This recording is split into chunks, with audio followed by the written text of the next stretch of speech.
So it's not something I would ever wish upon anyone. You're never the same afterwards. Like, you're always going to be jaded. In the moment that it happens, it feels like you will never be okay again. So many emotions, and a lot of times it can feel like, how do you experience joy? Your life changes. You have to adapt to a new normal. You know, there's certainly some really dark days. Some days I was like, okay, like I'm okay. Other days and I was okay, and then I was like, well, why am I okay? Like, I should still be sad. And then other days I was a complete like wreck. I wish someone would have just said to me that it was okay. People don't realize is that we just didn't lose a life, we lost a lifetime. I can't do it.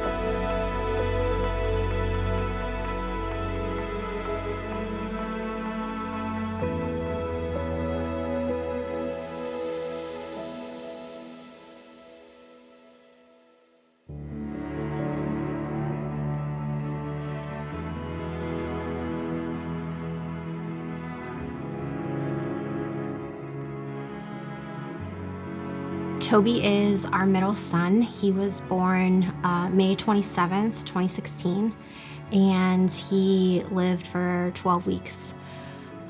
He went down for a nap on August 24th, and he didn't wake up. Toby was a thriving, healthy, happy baby boy. He had the brightest blue eyes, and he smiled all the time. He was a baby that was very content and didn't fuss a lot. He didn't mind that we were in sort of a little bit of a chaotic time period of our life, moving as a young family, having under two, and all of the craziness that brings life. And he was just happy to be a part of the mix, right? He laughed at his older brother, Lucas, and he loved just being around people. And I can remember just always watching him, watching us, and watching Luke, and taking it all in. And he really was healthy and thriving, and so we were shocked and robbed of a life that went too soon.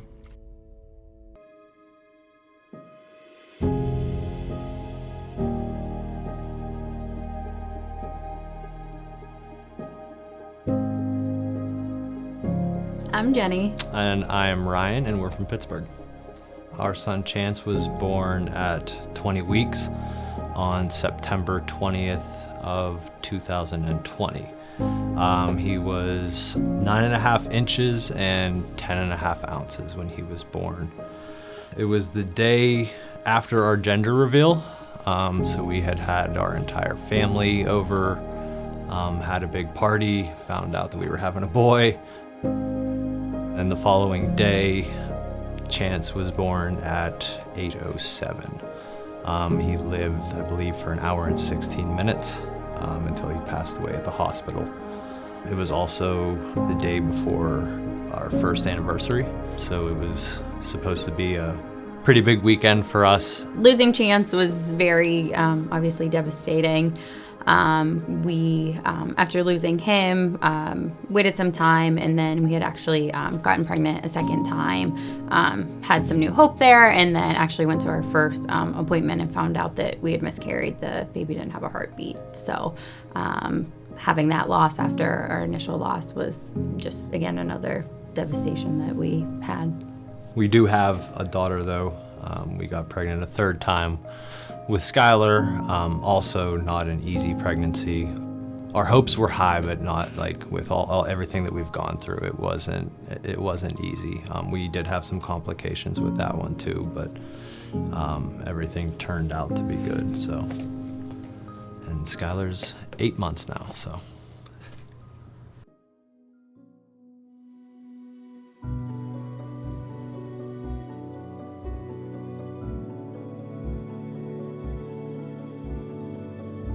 My name is Aubrey. I live in Connecticut. I recently just moved back to the area. I grew up here. I lived in Pittsburgh for 12 years, where most of my adult life happened. And then, like I said, I just recently moved back here less than a year ago. I met my husband in 2014 at the airport of all places. And a year and a half later, we got engaged. And then a year after that, we got married. And all we wanted to start off our marriage was a baby. We wanted to start a family so quickly. And so August 5th of 2018, we found out we were pregnant with our first child. So exciting, very exciting, obviously. We found out we were having a little girl. She was a little stubborn. She didn't want to show us that she was a girl. And then after that, it was the holidays. We did some traveling, and I remember kind of thinking, like, my belly's getting bigger and everything, but like I'm not feeling a ton of movement. And I was told I have an anterior placenta, so that's pretty normal, and not to worry about it. So I was like, okay, I won't worry about it. I'm doing everything right. She was great at the anatomy scan. Like, it's got to be fine, right? It's got to be fine. But there was always that little nagging voice in the back of my head, like, something's off. But like, I kept telling myself, it's fine. But then, after holidays on January 11th, 2019, we went in for just a routine appointment. I was 26 weeks along, and they couldn't find her heartbeat. So we got sent to the hospital, and they confirmed that she had passed. And they gave me some options. They were like, you can go home and come back. I was like, I would definitely not want to do that. They're like, or you can stay here. We can start your induction. They brought in another doctor who also performs surgery. And I said no to that because I wanted to hold her and spend time with her. So, that kick started just a really long day. I think our appointment was like 7:30 in the morning. We found out by like 9 o'clock that she was gone. I was in the hospital starting the induction. I was in labor for 13 hours, and then my daughter Grace was born at 11:43 that night. So since then, we also have welcomed 2 more little girls into our world, Lindley and Joelle, and we love them very, very much. They're little angels. And like I said, we recently moved back to Connecticut to be closer to my family, since we've learned that time is so precious.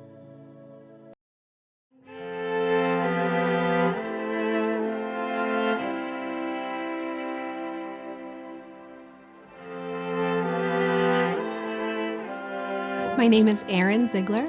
My husband and I live in Monroeville, Pennsylvania, and we live with our 2 dogs, Lola and Toby. And we got married in 2011, but did not get pregnant until 2014. And our first pregnancy was an ectopic pregnancy that happened just very quickly. There really wasn't a whole lot going on with it. It just, the baby was stuck in the fallopian tube, and it was gone before it even started, truly. But our second pregnancy was in February of 2015, and we went in cautiously optimistic is the way that they told us to come. And when we had our ultrasound, they saw heartbeat, but it was also in the fallopian tube. So at that point, they had to make the decision to remove the fallopian tube. So at that moment, that's when our baby died.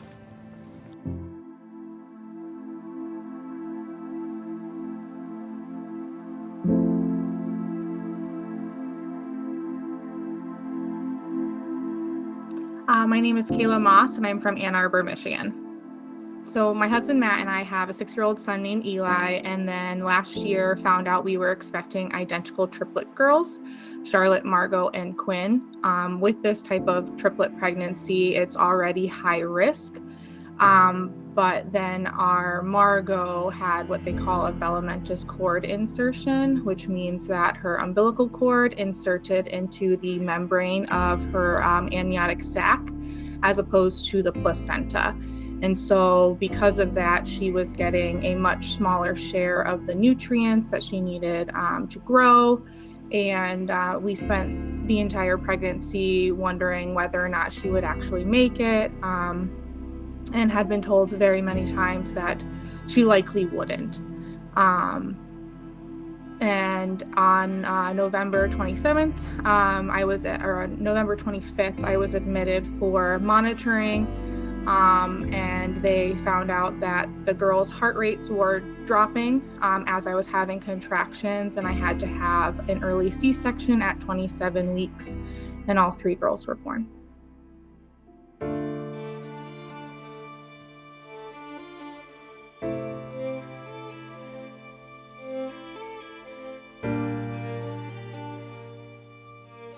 I'm Angela. And I'm Mike, and we are from Gibsonia. Our son Preston was born in May of 2014. He was the happiest, smiliest little boy you could possibly imagine. Truly a blessing. In the fall of 2014, in end of September, he had a traumatic event at daycare where he stopped breathing.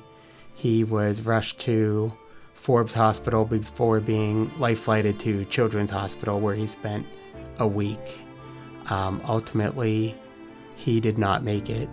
However, that experience and having that extra time with him was truly just a blessing, even though it was about as sad as you can imagine. So Preston was our firstborn baby, and he was just a happy, smiley, perfect little boy. I can't do it.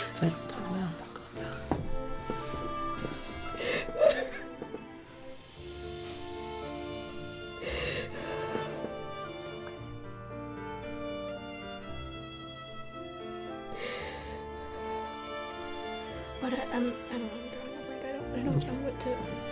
You wanna restart it?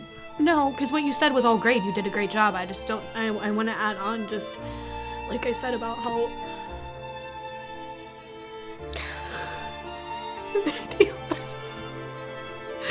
I went through all this too, but I got it out of the way.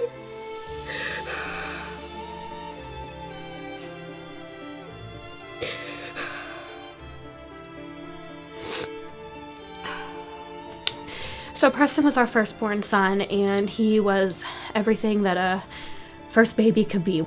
He just made us so happy. He made our whole family happy, and he was the most perfect baby in every way possible. He laughed, he smiled, he giggled. He brought us so much joy. Though his story was unfortunate, we still have lots of memories of him, and we still carry on a lot of things that we like to do in memory of him. But the biggest thing, though, is that we talk about him a lot, and we have 2 other children, and they know their big brother, and they know how amazing he was. They're very proud to be his siblings.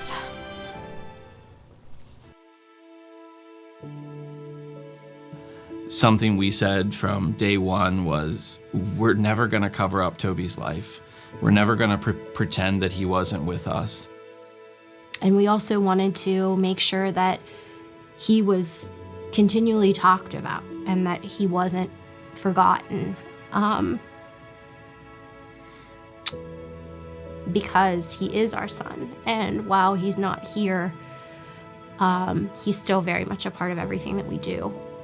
Dan and I knew that we wanted to do something in his memory, and we knew that his time here with us, the little time that we did have with him, had meaning, and we wanted to make sure that there was purpose for that and that there was good that came out of it. Certainly, we have our family traditions that we do, and some of those are more intimate and close to just our hearts and our family, but Toby's foundation is a platform to help others in his memory and connect with families in need, families with similar loss, and also just in general build community. It's an opportunity for us to connect with our close community where we live and within our region, but also we realized very early how his name and his powerful message could spread across the country. There are families that right now are going through what we went through, and how can we connect and how can we be there so that they know they're not alone? We don't just have one thing, we have a lot of things we like to do. Brian has his little shoes here. Ryan always wears Converse in the truck, so we got the little shoes to announce our pregnancy. So we had Chance cremated, so there's actually like a little bracelet in there that has some of his ashes in it. So we've since bought him other pairs of shoes over the years. So when we go to like family events or just fun events that he would have otherwise been there with us, we take the shoes along with us. For Christmas, the past couple of years, we bought gifts for whatever age he would have been, that age range, and then like donated them to a local toy drive. Our families have participated in those with us, so I think those are probably my two favorite things that we do. His due date was February 4th. On that day, obviously, it was extremely hard for us, but we ended up, when he was in the hospital, after he had passed, they took footprints and they gave them to us. So we actually got the footprints both tattooed on our arms. I have also 3 stars around my footprints on my arm that represent myself, her, and Chance, and then his initials, and she just has Chance in like a script font that I wrote out on right above hers. Some of his ashes are in the ink that are in the tattoo, so he's kind of always with us anywhere we go. Also, on his birthday every year, if he was here, we would obviously celebrate it. So the past couple of years, we've just, the first year we went to Hocking Hills and got a tree house. Last year we went to Ohio Powell. It was a nice day, just did like a little walk. But we also buy him a birthday cake every year to celebrate it. And then whenever we pick up our cake, we buy a cake for somebody else and write a little note and say it's in his honor, just like an act of kindness to pay it forward and just a little positive thing on his birthday.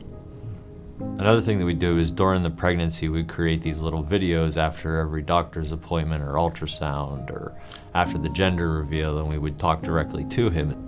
And what we were going to do was compile those into just a little documentary to give him later in life, so he could see step by step the whole pregnancy up to his birth. But since when he was born at 20 weeks, we decided that on each of his birthdays that we would sit down and do a video and kind of wrap up the entire year of what we've been doing with him, ourselves, and it's just something that helps us get through that special day, his birthday. I think most importantly for me is just talking about him and not acting like he did not exist. And we had a small funeral with just family, but there was a part of the little prayer on the back of it that said, if you would honor me, then speak my name and number me among your family. So we always say, and now with Skylar, which has been extremely difficult when people ask, like, oh, is this your first?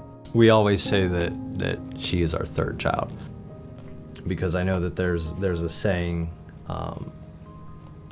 that is that you die twice. The first is when you take your last breath, and the second one is when someone mentions your name for the last time. And that's just something that, at least as long as I live, I don't want him to die twice. He already died once. I want to keep him alive as long as at least I possibly can. Every year we do a birthday cake for her. on January 11th, of course, and I always have it decorated in sunflowers because that was going to be the theme of her nursery. So we do a lot of sunflowers around here. I have them kind of all over the house. I have sunflowers. They're like fake sunflowers, obviously, but I have little fake arrangements in both of my daughter's rooms so that they can feel close to her. We also talk about her a lot. My little girls, they're only 3 and 1, but they know who their sister Grace is. They know that she's an angel in heaven and she's looking out for them. She's very much a part of our lives, and we honor her as much as we can, and we talk about her very often. So she will not be forgotten, and that's how we honor her. Every year, it was more my mom. She would buy an ornament for actually both. We named both. Max was the first one and Grace is the second one. We do not know if they were boys or girls or anything, but we just felt it was important to name them. And a lot of people have trouble understanding our story because there's no baby here. There never was a baby to see or even like a growth in pregnancy. So she knew that. And so every year she would buy an ornament so that we could put it on the tree, because that's what you do when you have little kids. But she passed away in 2019. And so that added a whole element to our story. So now I still continue the tradition, but it has changed for me a lot. Those first few years, I was constantly wanting to prove to people that I was a mom, but I don't feel that as much anymore. But we always do something on the 17th of February, which is when we found out that the baby, is going to pass away. But yeah, I would say the ornaments is something that we do just that's visual for us. And like I said, to me, it was almost proving to other people, this is for my child. Even if you don't understand that they're my child, we do. We like to talk about her a lot. It's really, really important to us to, honor her and the fact that she was here. One of the big things, they're triplets. And so people see 2 babies and they're like, oh, twins. And for us, it's always really important that we say, oh, well, no, triplets. We lost our sweet Margot, but that there's 3 of them, and that, we include her however we possibly can. So each year we hold a charity golf outing to remember him, with how just incredible he was, and the person we can only imagine he would have become.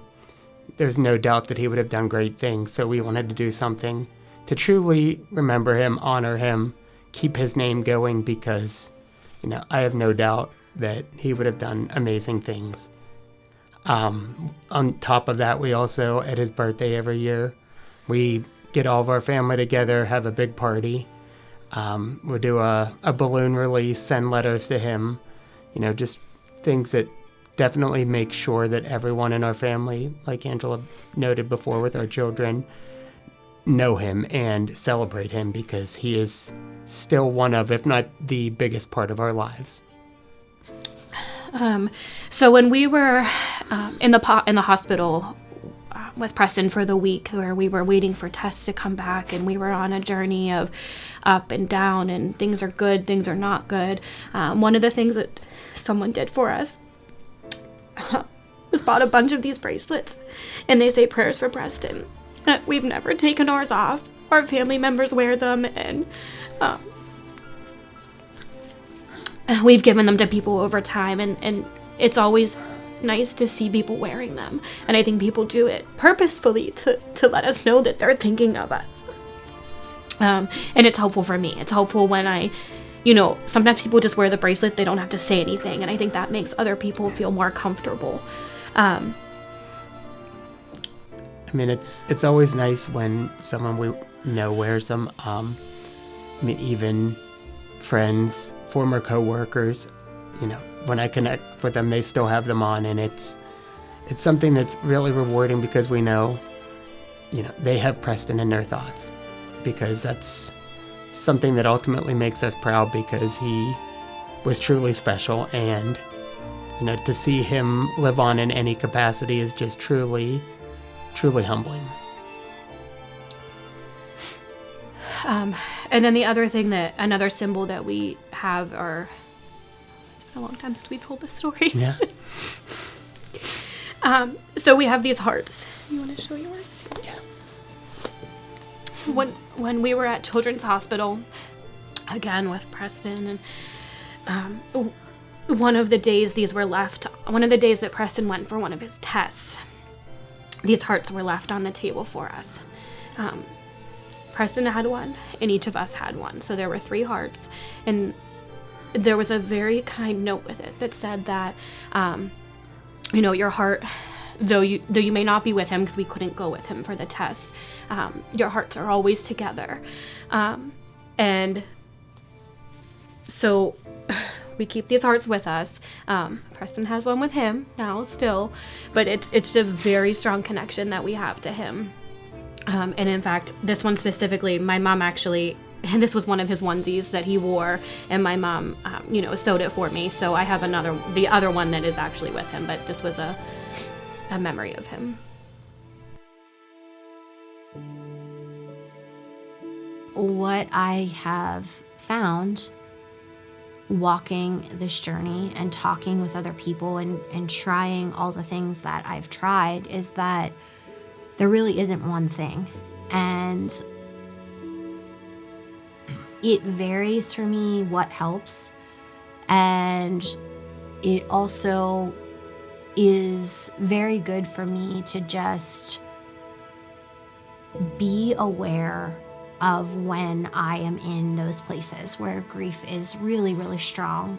When I sit in those moments and reflect, I'm able to find pieces of good in what I'm feeling. I'm able to find moments that help me take another step forward or help me get up and go do what I need to do. And it's in those moments that I really feel connected to Toby. And I know that that's when he's there. And it's the moments that we miss him the most that things happen. Recently, I've been really trying to utilize mindfulness and breath work to help sort of navigate those hectic moments. I would encourage others along the grieving process, especially men who might want to dismiss those feelings when they surprise you, to not bury them. To bury them and to ignore them is only going to compound how you're ill-equipped to handle it. I actually have a coworker who had a couple of miscarriages herself. She has honestly been probably like the best just talking to her. A ton of family and friends, but I just think unless it's something you've experienced, losing a child, like even our parents or siblings, as helpful as they've been, they just can't quite relate the same. So just having her and another friend that kind of have gone through it and just being able to talk to them it was really helpful. I think shortly after losing Chance, one self-care kind of thing I did, I would say just exercise of some kind. We have a Peloton. Some days I just needed a rap ride and just a hard workout. Other days yoga, meditation. I feel like that was kind of one of my coping mechanisms that helped me. They say that, and I don't know who they are, but that cardinals are a representation of people that have passed in your life. And shortly after Chance had passed, we had a cardinal show up in our backyard that we always called Chance. And he would fly around and, visit us, especially when Skylar was born and we would take her out on the back porch. There were a few times the cardinal got closer than it's ever gotten to us. So it was kind of his way of saying, I'm still here. So this is something that I got for Jenny. It has cardinals on it. And it says, as I sit in heaven. And it says, as I sit in heaven and watch you every day, I try and let you know with signs I never went away. I hear you when you're laughing, and I watch you as you sleep. I even place my arms around you to calm you as you weep. I see you wish the days away, begging to have me home. So I try and send you signs so you know you're not alone. Don't feel guilty that you have life that was denied to me. Heaven is truly beautiful, just you wait and see. So live your life, laugh again, enjoy yourself, be free. Then I'll know with each breath you take, you'll be taking one for me. So that's something along with the cardinals that we kind of look at every day. And I don't know. I just hope that, that's how he would feel. So very quickly after she had passed, I was in contact with a therapist. I saw her within a week of Grace's passing. And I actually continued therapy up until I moved to Connecticut because she was not licensed here. So that was something that was extremely helpful. I remember my therapist told me she wants me to pretend like I'm sick, like physically sick with like the flu, and wrap myself in a blanket to make myself feel better. And what does that blanket consist of? Does it consist of, journaling? Does it consist of taking walks and exercising? Does it consist of reading books or just like watching like a TV show? Like, what does it consist of? And do those things and really focus on yourself in those moments, because you have to. Like, if I didn't actually do those self-care things, I don't think I would have worked through a lot of my emotions. Something that's helped me is just continuing to talk about my pregnancies. For a long time, I was so embarrassed and so ashamed because I felt like people just didn't acknowledge that they ever happened. And so just telling myself that it was okay to talk about. Sometimes, usually in class, I'm a teacher, and so kids will often ask, do I have kids? And for years, I would say, I have 2 dogs. And I would try to, but now I tell them. And I teach in a Catholic school, which is amazing because I can say I have 2 babies who live in heaven. And kids really understand that, and they are okay with accepting it, sometimes even more than adults. Something that's helped me work through the grief is honestly just when people acknowledge it. Just saying my kids' names, just saying Happy Mother's Day. There are people that still won't say it to me, and I don't know why, but I've learned that I have to accept that, and they're not necessarily going to change their opinion, but I just have to find strength in myself.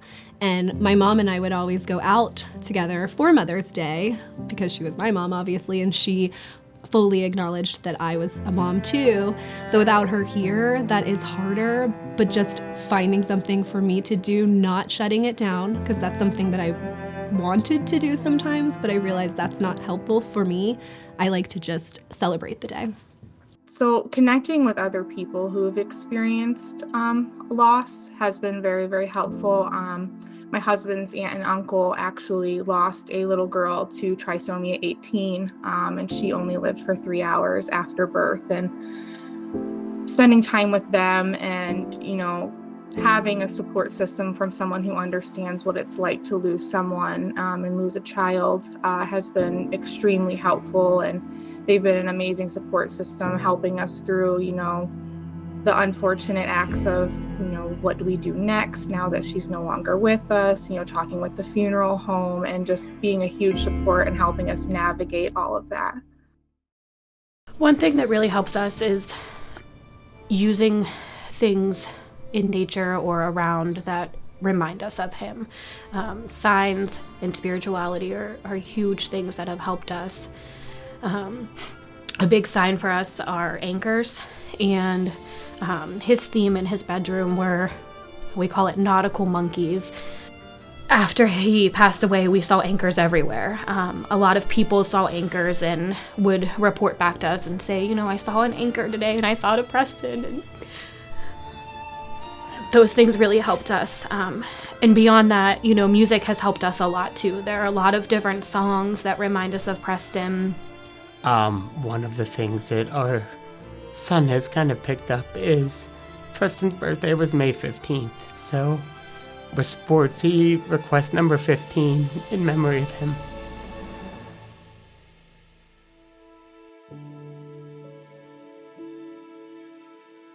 we're nearly 7 years into grief, and we still have really hard days.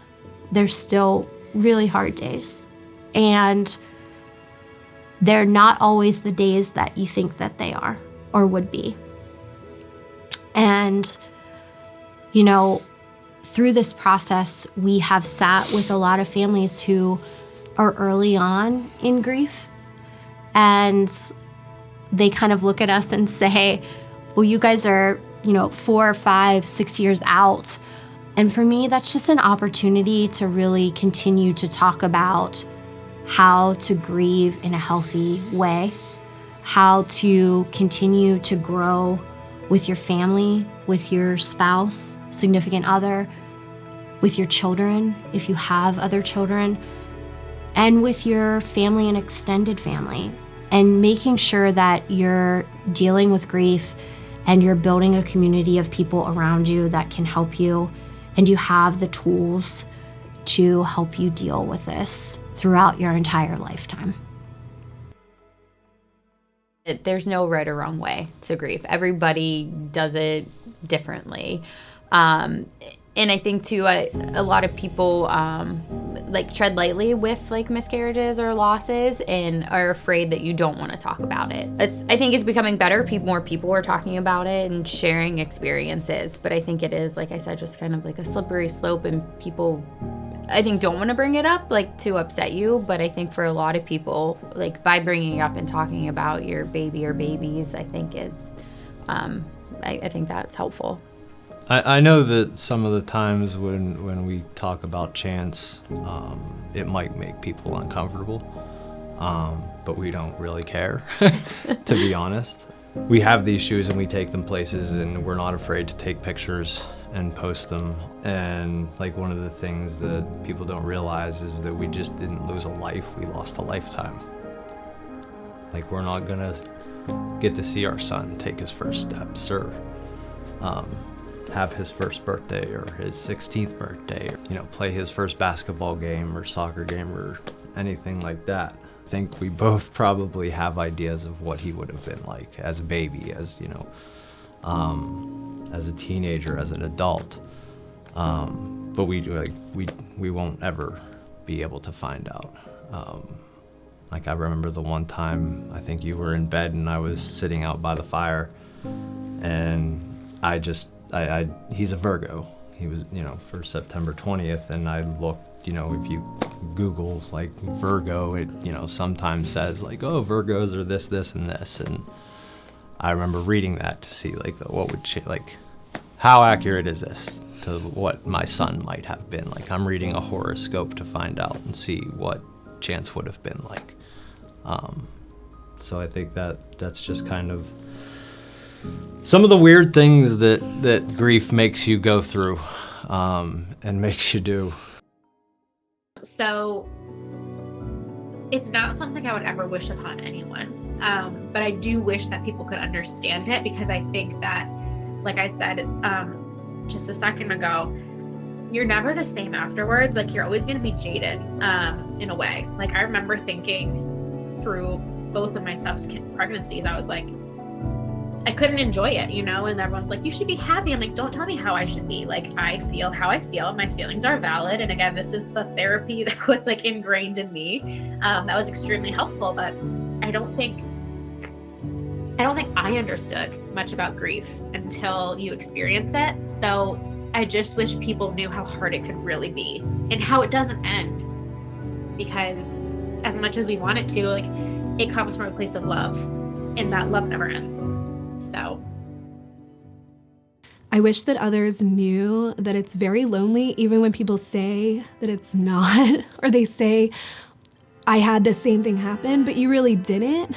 Because I told you, people, even if they've had an ectopic pregnancy, they haven't had two, and then they might have other children, or nobody's story is exactly like yours. So it does help to hear, well, I know my aunt's cousin's friend, or whatever people tell you, of course, because they want to relate to you, and I appreciate that so much. But they don't always understand that every single story is so different and everybody's personality is so different that you don't usually see people reacting to it the same way. It's really complex. You don't know what's going to trigger an emotion or a feeling, and it really can just hit you at any moment. And like, you could be just walking down the street totally fine, and then you see a sign or you hear a song, and it's like you're right back in that moment. And so people who are experiencing loss need a lot of grace and support as they, navigate the complexities of those emotions, and, trying to figure out how they're going to be happy again and how they're going to experience joy.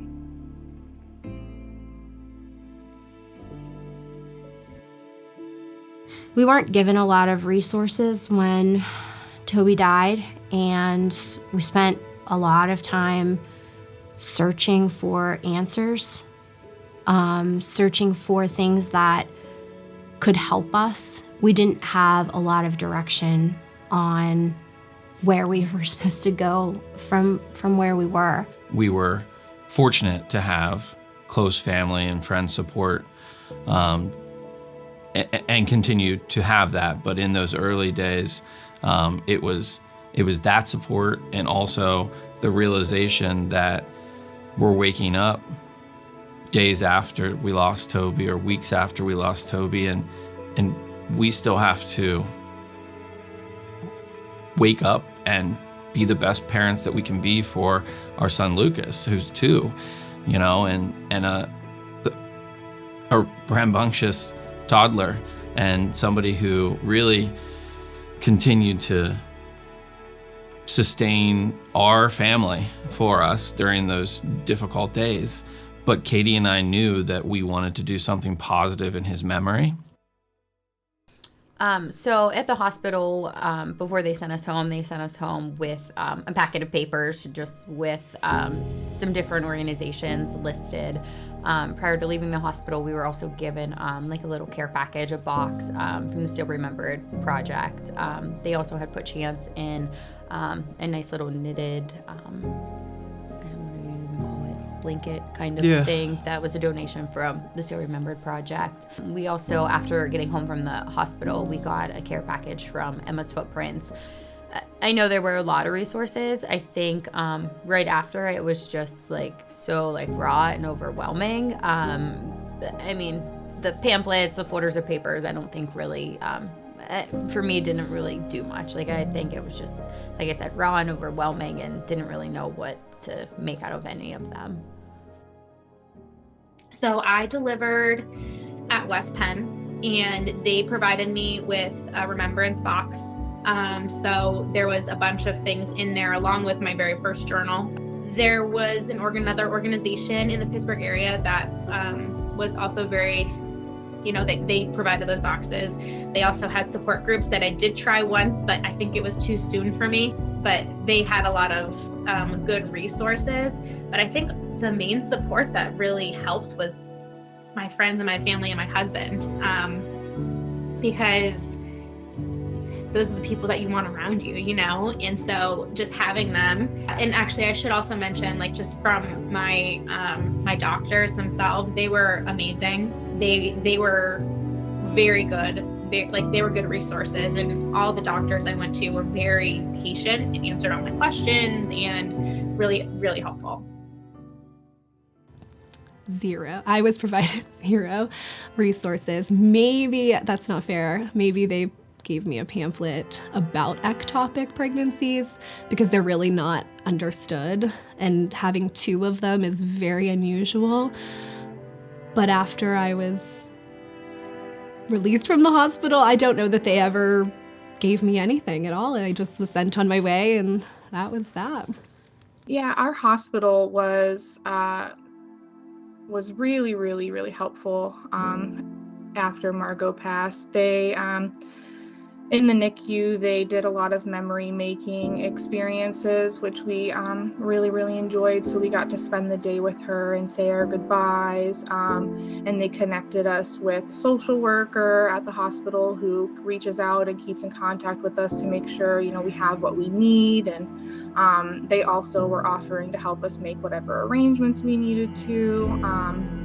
And the doctors at the hospital have also, been reaching out to us to make sure that as we transition home and, with the loss of Margot, that we're getting all of the support that we need. So that's been a really huge help is through our hospital having those resources. So after Preston passed away, our first step was kind of going and doing our own research, trying to find something to help cope. And it was almost a daunting task at first. It's really hard to know where to start. We were very fortunate. We were connected with someone who was part of a support group that took the time out of their schedule to go meet with us personally. We were able to go and speak with her.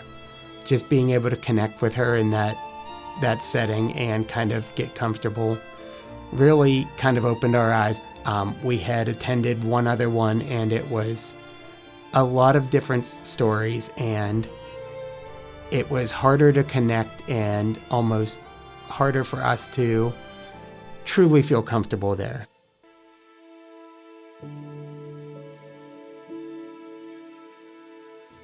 You don't have to listen to everything that is said to you along the way. And what I mean by that is everyone is very quick to give advice on how you should deal, how you should continue with your life. For those first months of my grief, it took me probably 6 weeks before I could go back into the grocery store, just because I didn't want anybody to see me, because I didn't want anybody to ask me any questions about where was Toby and why wasn't he with me, or how was he doing. And I was really embarrassed because I felt like I wasn't being strong enough. I wasn't working through my emotions quick enough. And I wish someone would have just said to me that it was okay, that I didn't want to do that, or I didn't feel like, if I didn't feel like I could do it, don't do it. There's no timeline, and it's okay to do it at whatever speed you want to do it. And you grieve how you need to grieve in whatever time frame that is. There are going to be days where certain things help, and some days there'll be no answers. There'll be no fix, because it's just going to hit hard. Even if you feel like the routines and the expectations of normal life have to continue, give yourself grace. To give yourself grace to allow when grieving is necessary to do that,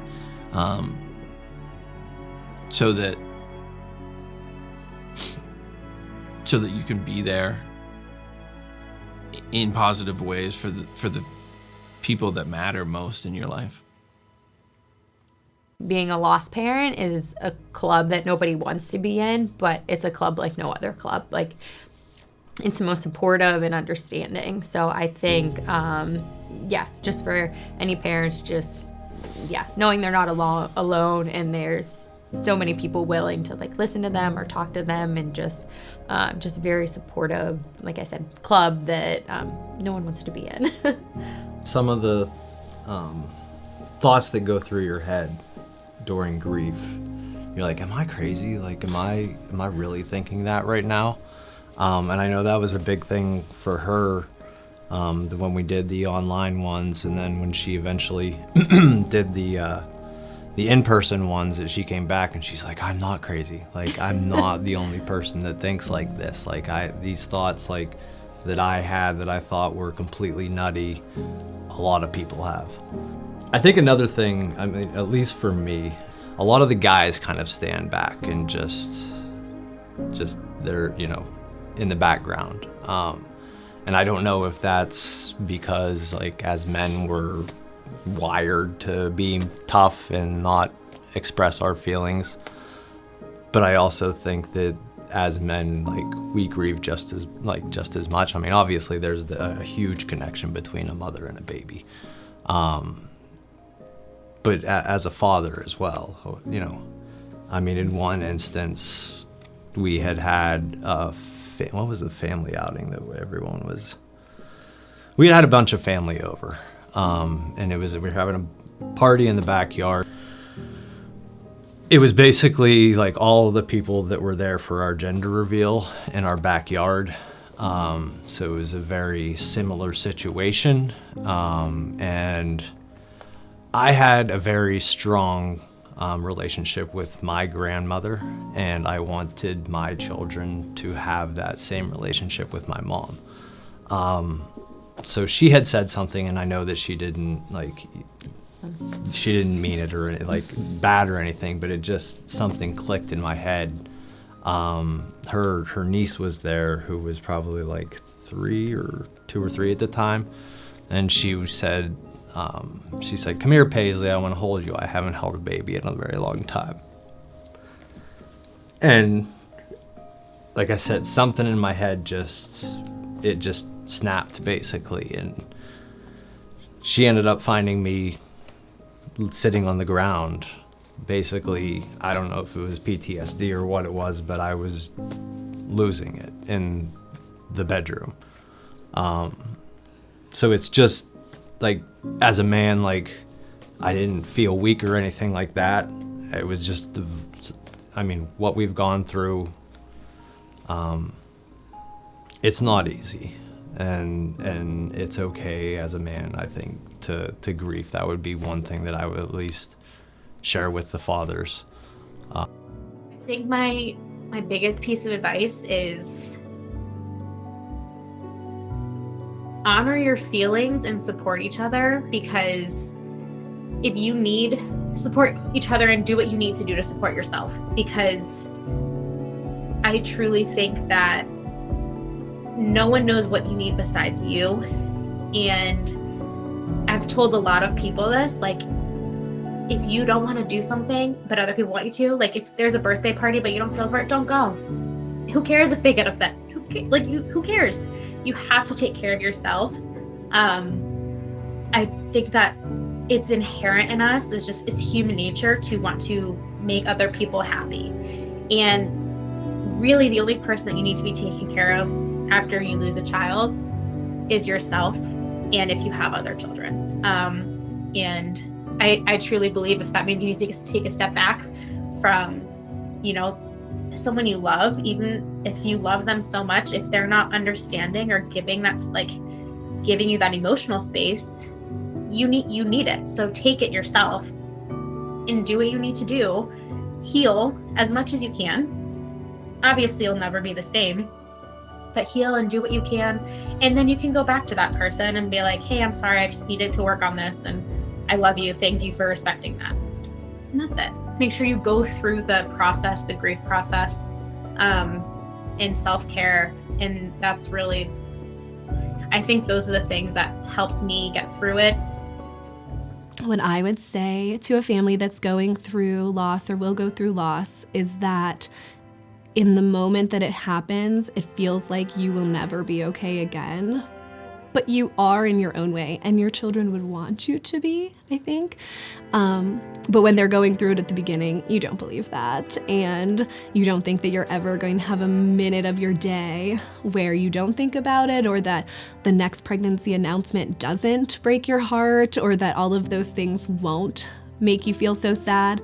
But I can only speak for myself that I can get through those things a little bit. It doesn't mean that I don't still have moments of sadness or that it's not in my heart, but thank goodness that you can move forward at least a little bit, because if you didn't, what kind of life would you be living? I would say it's okay to feel how you're feeling. Like I said, it's such a complex emotion, a complex experience, and so many emotions. And a lot of times it can feel like, how do you experience joy? How do you oh, I'm sad again today. I shouldn't be sad. I should just, get up and move forward. But no, it's okay to feel how you're feeling in that moment. And it's okay to, stand up for how you're feeling. Like, don't let other people make you feel like you shouldn't be feeling that way. And, I touched on this a little bit earlier. When people call my girls twins, at first it was like, oh no, I feel bad. I can't correct them. Like, they're going to feel bad because they don't know. But I have to stand up for how I feel. And, hearing them called twins when they're triplets is triggering, and it makes me sad, and it's really hurtful, even if the person didn't know that. And so telling myself it's okay to say, hey, they're actually triplets, and, just giving yourself grace on how you're feeling, and not making yourself feel like you need to feel a certain way or not feel a certain way to accommodate others. Don't be afraid to talk about the loss. Don't be afraid to talk about your child. Every new person I meet knows about Preston, and I think that's extremely important. We've had a lot of new experiences, and it's important that I speak about my son. It's important that when people ask me how many kids I have, I tell them I have 3 children. And when they ask me their names, I tell them the story, because they should know that. It may make people uncomfortable, but it's important to me and my family that Preston is spoken about. I would say just allow yourself to grieve however you need to. Again, allow yourself to be happy if that time comes, because it will come. Talk about it. If that's something that you need to do, talk about it. And it might make others feel uncomfortable, but the people who truly care will listen. And that is going to be something that you will need to do.